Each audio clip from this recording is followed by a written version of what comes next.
Hi, my name is Keith Mazza. Most of you know me as Sifu Keith. Welcome to our channel. Hey everybody, Sifu Keith here. Today's video came for a request. Folks, don't forget you can write in, ask me to make videos. I'm more than happy to oblige. So today's video is based on premises for some Wing Chun self-defense.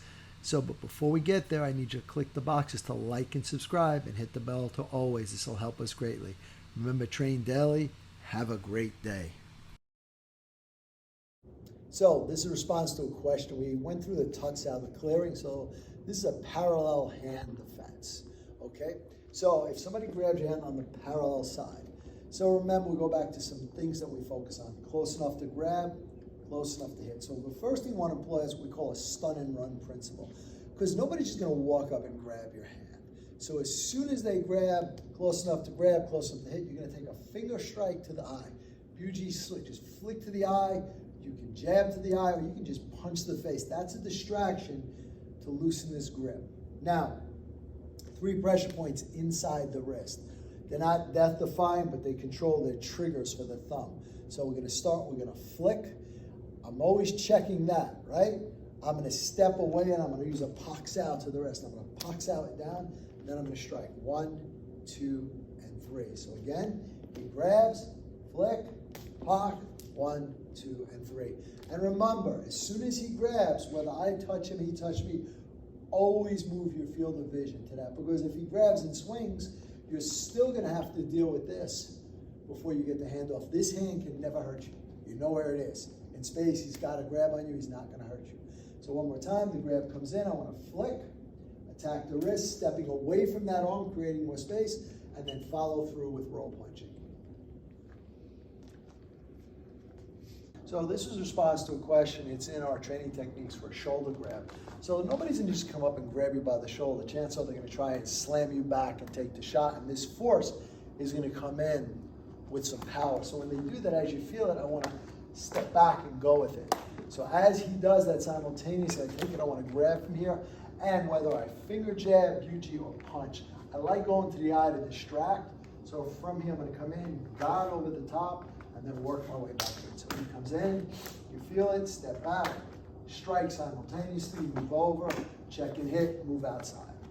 One more time, shoulder grab comes in, check from here as I deal with the force, flick, move outside. So just to answer the question before it's asked, as soon as he grabs and comes in, if he shoots that hand, I still have to cover it. So I check here, I cover from here, and use something called dansao, bounce off and strike. So again, coming in, I pin, he swings, down, cover from here, come right back in, strike, move off. One more time, come in, check, he swings, hit, move back outside.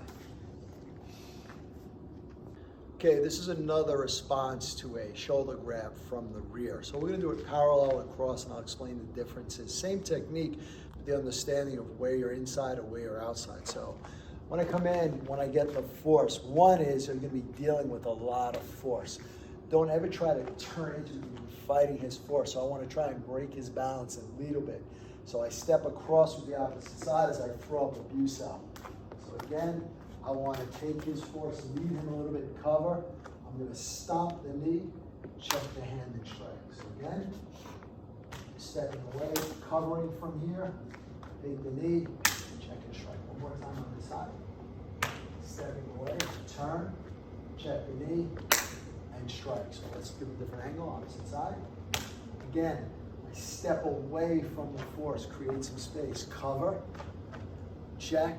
So you get a variation is you can use this hand to just lop across, strike to the body, or go back with the pock.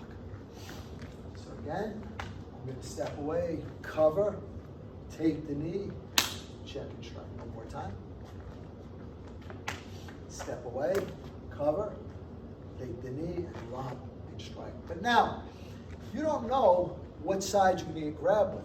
So if he grabs cross arm, whatever side it is, I told you I want to release the force. But if I just turn without picking up my arm, that other fist is going to come and catch you. So what I want to do is, again, I don't know what side he grabbed. Now there's a way to tell where the thumb is, and that'll tell me what arm it is, but in the middle of a fight, things get a little wonky, you're not sure. So I'm going to step and I'm going to cover just in case the hand comes in. I can cover it with the view. And I would just take the opposite knee and check. So I'm not waiting for the arm to come. I'm turning and picking up my hand. Stomp the knee, cover across, and check. Time.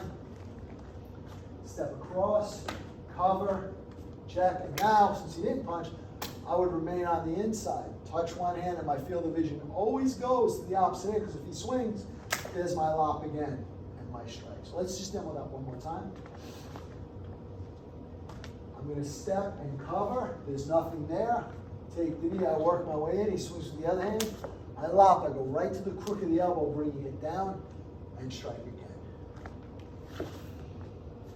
So after the gum sao, you have the bear hug scrape. So you have the gaijern, the reverse palm strike, and the sun gum. So for practical application, it's really done backwards in the form. When somebody would grab me, I want to lower my center of gravity and expand my back. So one of the key components is using your back to create space here. So I'm going to step out, expand the back, and then you're never going to stick both hands behind your back. One hand's going to stay up to cover your face, and this palm strike is going to the groin. And from here, we're just going to add one piece from the advanced cylinder down to take for the throw. So when Keith comes in, let's walk it through.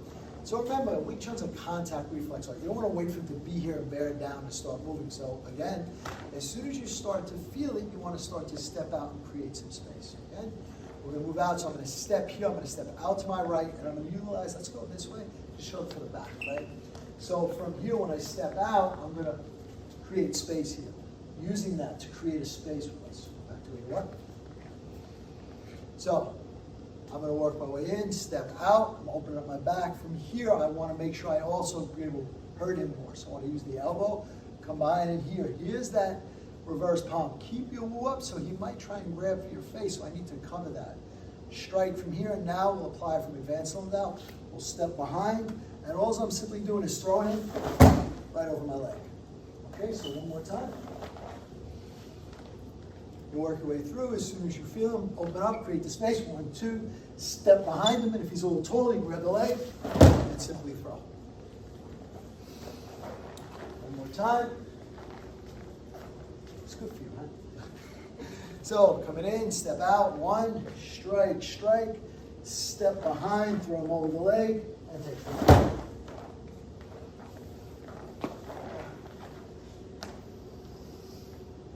And don't forget to hit the like, subscribe, and share buttons. And when you hit the subscribe button, please hit the bell notification to all, so we can let you know as soon as we put out a new video. And we want you to know that we're here for you. So leave your comments below. We're going to get back to each and every one of you to make sure your questions get answered. And once again, thank you. We look forward to being your all things Wing Chun and more for many years to come.